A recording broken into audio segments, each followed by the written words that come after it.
Hey guys, welcome back to my channel. If you're new around here, my name is Nicole, and today we're going to be talking garden stuff because, we've had a lot of cold weather here. I'm talking frigid cold and snow and ice and everything else. And when you sit in the house and you stare at your walls, you decide to repaint them. And so I did. And since I did that, I've created a whole heaping waterfall of things that have happened. And getting into the kitchen isn't the easiest right now. I can, and I have. So I have a few cooking videos maybe to play with. But mostly I've been painting my dining room. I took it from red to gray. So anyway, let's try some winter seed sowing because it looks like fun and I've never done it. So we're gonna try it, okay? So the first thing you're going to need is some soil. We've just got seed starting mix here because that's what I bought. You need some gallon containers, like milk containers. If you use milk containers, make sure you rinse them out with soap and water, clean them up. I've got two water ones, so I don't really have to do anything there. I've got a milk one, and I have a tea one, but apparently I didn't bring it out here. You're going to want some tags. Whoops, there I am. Some tags to label your stuff and a marker. You're going to want a really sharp knife. Don't cut yourself with it. My husband did that here recently. No fun. You're going to want some seeds. Now you either want perennials or cool weather crops such as cabbage, kale, things of that nature, broccoli. You can do herbs, some herbs. Basil, probably not. Rosemary, chives, cilantro, yes.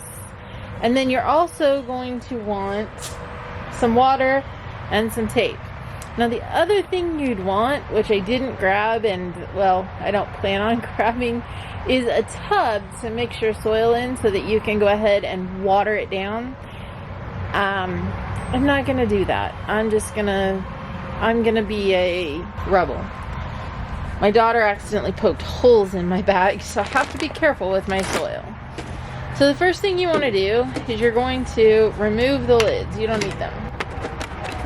This one's dirty because I actually saved it to do this last year and I never did it. And so the outside of it's dirty.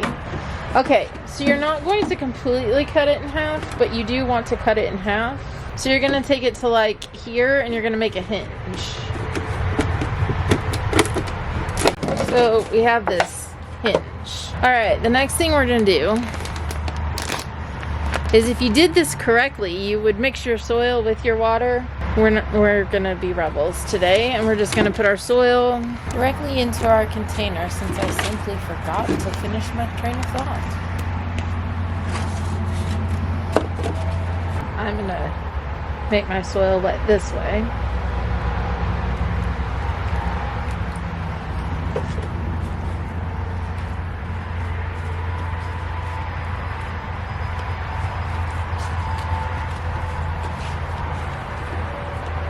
You might be able to see some of the steam coming off of the soil. Oh, you know the one thing I forgot to do?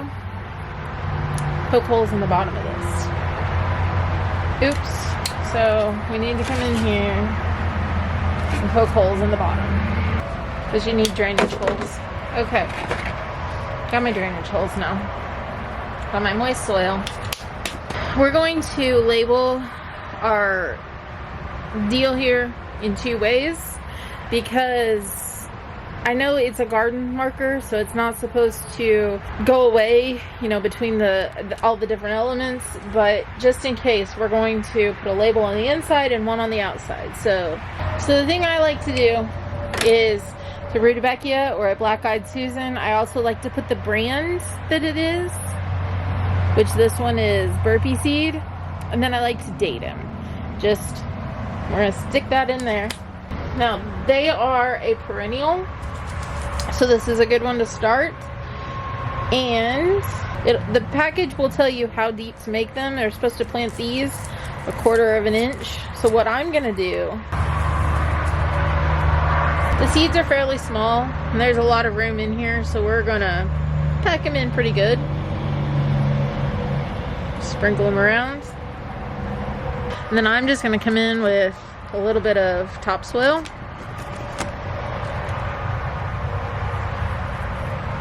To get my 1/4 of an inch. Oops.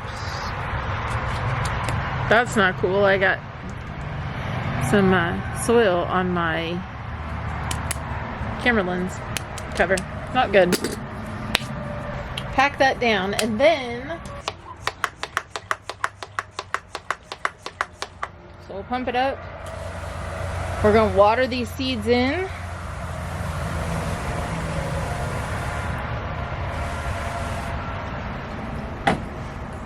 You're going to flip the lid on them.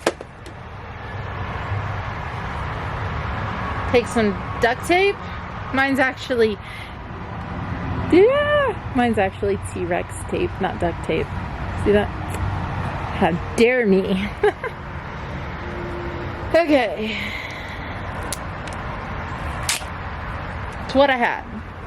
And it has hair all over it. Crazy, crazy.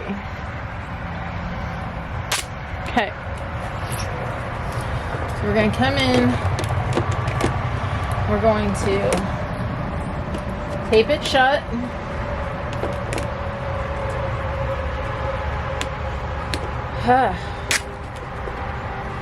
This T-Rex tape is gonna give me a workout, a run for my money. Jeez. Okay.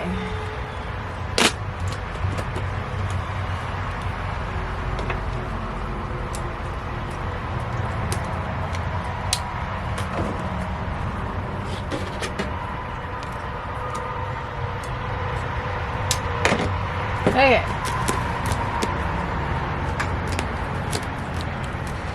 So this is creating basically a greenhouse effect. So it's going to help keep moisture in. It's going to help keep heat in. You also leave the cap off of it so that any condensation that falls out of the sky, whether it be rain or snow, freezing rain, sleet, ice, whatever, will make its way into here and will help water this. Every so often, go check on them and make sure that, you know, it's not dry. You don't want dry. Otherwise, it's going to be self-sufficient and take care of itself. So the only other thing that I need to do is go ahead and label the outside of it, and then we want to set it in up against a wall of a house, a barn, a shed, something to give it a little bit of protection from the wind mainly.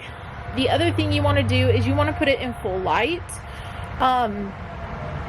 Yes, some of these things may not require full light, but we're still in the winter time, so the full light is not going to affect them. It's just kind of like putting them underneath grow lights. You need that light to get them going.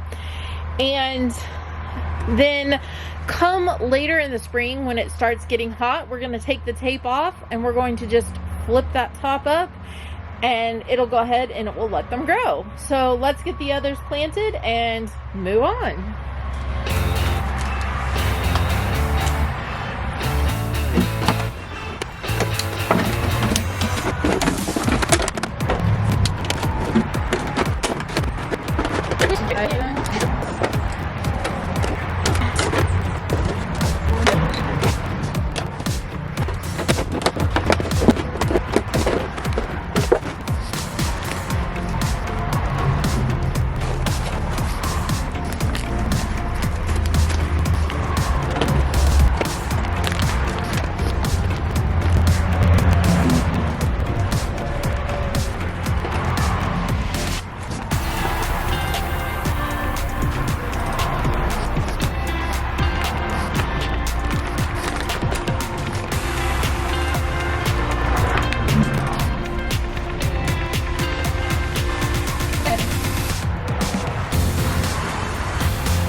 to overcome when you cannot get it to ride on the deal.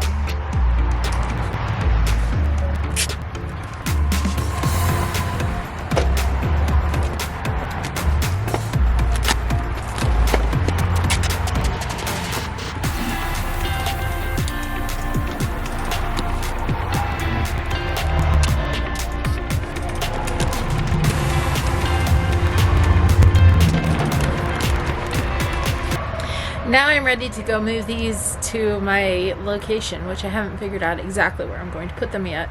But the one thing I will want to do is come through in a couple of weeks. Once they start putting on flowers, they get their second leaves on, I want to go ahead and I want to give them some fertilizer, because seed starting mix does not contain fertilizer, because you don't have to fertilize seeds until they have 2 sets of leaves.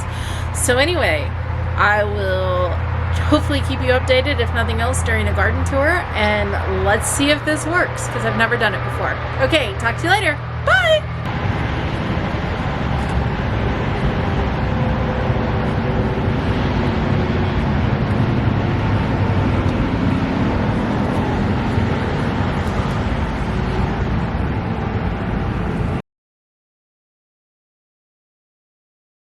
I learned the next day I had to move them off the bench kind of in front of it, because that rain just was splattering water everywhere. So hopefully this still works.